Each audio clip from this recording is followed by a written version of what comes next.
এটার নাম কি? এর নাম হলো ডাটা, কাঠুয়া কাঠুয়া কাঠুয়া ডাটা। হাতি তোলা একটা ভাষা। এটা রাজশাহী জেলার লোকে লালটা আরো সুন্দর। এটা সবজি না? হ্যাঁ সবজি খাই। এটা ছোটগুলোই একই। হ্যাঁ ওই ছোটগুলো একই, ওইটা এটা একই। সবজিগুলো ওটা সিদ্ধ হয় না? হ্যাঁ দুটোই, ওইটা ওইটা। দাম কত?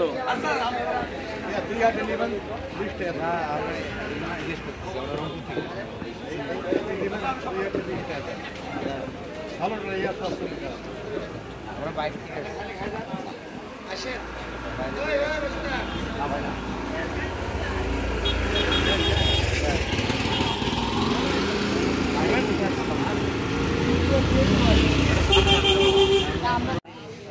এই জায়গায় 9টা কয় মিনিট হয়েছে? গাড়ি ছাড়লাম হলো 5টা 4:30টার সময়। আর কত তাড়াতাড়ি আমি